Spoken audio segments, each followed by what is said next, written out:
Pues eso, Mónica, una persona que está 10 años encerrada y aislada del mundo, una vez que de repente obtiene la libertad, ¿cómo puede reaccionar a lo que se va a encontrar, a una vida totalmente distinta? ¿Cómo puede de repente reaccionar?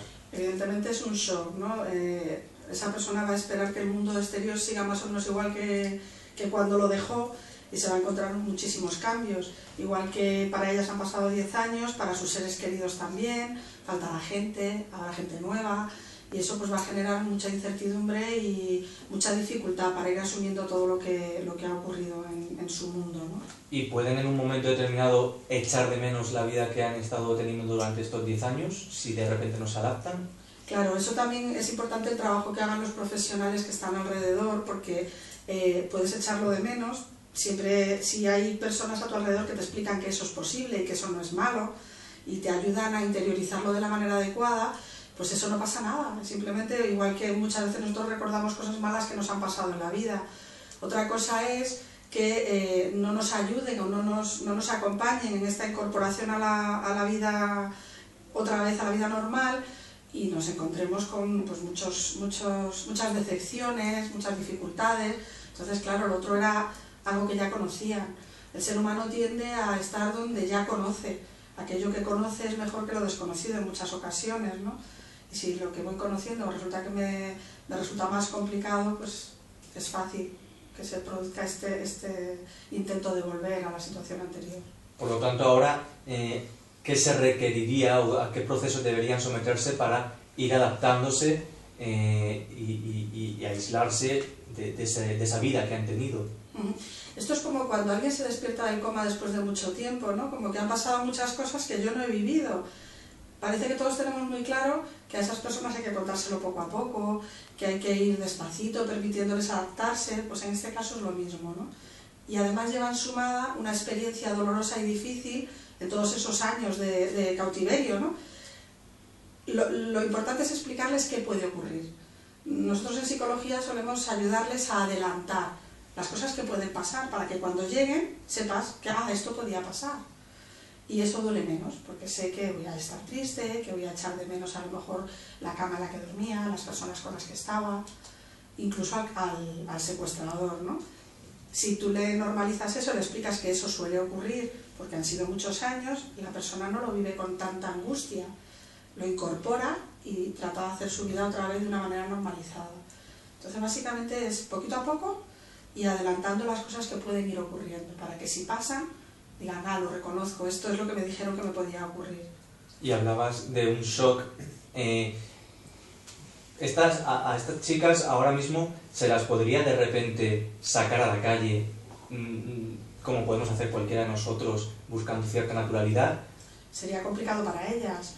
Por un lado, es complicado porque he estado muchos años encerrada y además atada, ¿no? Encadenada. Pero por otro lado, todo el mundo las conoce. Van a tener una popularidad que no esperan y que ni siquiera ellas han trabajado. Entonces, piensa que si tú llevas 10 años en soledad y de repente todo el mundo en la calle te conoce, puede abrumarte esa situación. Entonces es un poco de sentido común, poco a poco, controlado. Primero la gente que más te quiere, la gente que conoces, después ir abriéndote, hacer entrevistas, por ejemplo, con los medios de comunicación de una manera pausada, poquito a poco, no todos los medios a la vez, sino de uno en uno, para que ya no las personas no se sientan impactadas por tanta cantidad de gente, ¿no? ¿Y la edad tiene alguna influencia? ¿Fueron secuestradas entre 14 y 20 años? ¿Tiene alguna influencia? Una de las cosas importantes en los secuestros, cuanto más pequeño eres, menos experiencias tienes, ¿no? Menos experiencias previas. Es más fácil adaptarse a la vida que el secuestrador te hace llevar, ¿no? Y entender que esa es la vida normal. Ha habido otros casos de niños secuestrados pequeñitos, con 5 o 6 años, y no lo ven como algo extraño, es la vida que conocen. Cuanto más mayor eres, más experiencias tienes de otras interacciones personales y te da una idea de que esto está mal.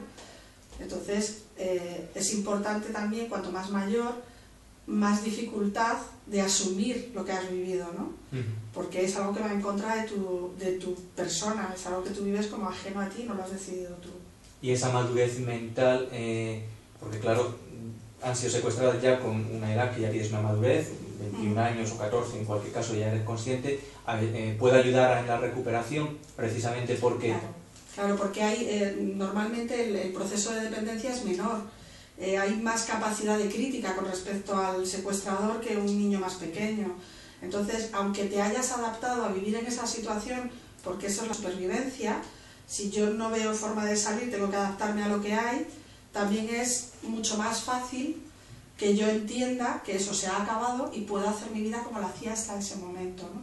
Con las dificultades que va a conllevar, evidentemente, pero tienes más opciones hacia adelante. Si tú solo tienes como recuerdo los recuerdos con esa persona, tu infancia ha sido con esa persona, que de repente sepas que esa persona es mala y que ni siquiera era el que creías que era, ni tu padre, ni tu pareja, eso genera que todo tu pasado se viene abajo. Las personas más mayores tienen un pasado previo que les permite mantenerse, entre comillas, cuerdos, ¿no? A la hora de recordar que hay algo más allá. Y para hablar de este conocido síndrome de Estocolmo que muchas veces se produce, un poco en qué consiste y si se podría producir. A ver, el síndrome de Estocolmo básicamente es que tras un largo periodo solamente con la persona que me ha secuestrado, es la única interacción humana que yo tengo, eso genera que dependo de él. Y tantas horas en soledad, tanto tiempo sin poderme relacionar con nadie, provocan que esté deseando que esa persona aparezca, ¿no? Y que cuando aparece lo vivo como con esa necesidad. Si yo me separo de esa persona que me ha tratado en esos momentos más o menos bien, es importante la forma en que me han tratado durante el cautiverio, cuando me separo de él echo de menos esos momentos. A ver, voy a decir algo que a lo mejor parece extraño, ¿no? Pero la vida en cautiverio es sencilla, porque yo no tomo las decisiones, las toma el otro. No es sencilla porque sea buena, sino que es sota, caballo, rey. Cuando yo salgo del cautiverio, lo que está ocurriendo es que tengo que tomar muchísimas decisiones, que hay un montón de opciones abiertas y eso es muy difícil. Echo de menos la seguridad de saber lo que iba a pasar, que tenía con esa persona, ¿no? Y en este caso, te pregunto, a ver si hasta qué punto puedes dar una respuesta psicológica. Es decir, en este caso una de las niñas fue la que solicitó ayuda. Es como si después de 10 años ella todavía era consciente de que tenía que salir de allí. El hecho de que hubieran estado las tres juntas puede tener una influencia de no haber caído en ese síndrome de Estocolmo y fueran conscientes. Claro, porque una de las características del síndrome de Estocolmo es que dependo exclusivamente del secuestrador. Ellas tenían una interacción entre ellas independiente de esa persona. Entonces, unas a otras se podían recordar que había un mundo exterior que las estaba buscando, que había gente que las quería, que estaban pendientes de ellas. Entonces, entre las tres podían mantener, digamos, viva la esperanza. Es mucho más fácil porque cuando una flaquea, la otra apoya. Y eso produce que esa interacción personal disminuye la necesidad de depender del secuestrador. Vale, y ya para terminar, una experiencia como esta, ¿qué traumas puede ir arrastrando a lo largo de los años? A ver, yo, como soy psicóloga de emergencias, me gustaría dejar claro que hay un trabajo importante ahora de los profesionales en este primer momento, ¿no? De normalización. Evidentemente, si tú estás 10 años sin tener relación con otras personas, va a ser difícil que te relaciones. Estas chicas, aunque eran jóvenes, la menor tenía 14 años, si no recuerdo mal, y las otras eran más mayores, ya sabían relacionarse socialmente, ya tenían experiencias sociales. Con lo cual, de lo que se trata es de quitarse de encima el dolor por lo que han vivido y muchas veces la culpa por haber sido secuestradas, y trabajado eso se puede hacer una vida normalizada. Por eso es muy importante, y creo que así están haciéndolo desde el hospital en el que las han atendido, el tener en cuenta todas estas necesidades psicológicas, las iniciales, ¿no? Para evitar que esto pueda generar a largo plazo una problemática de relación.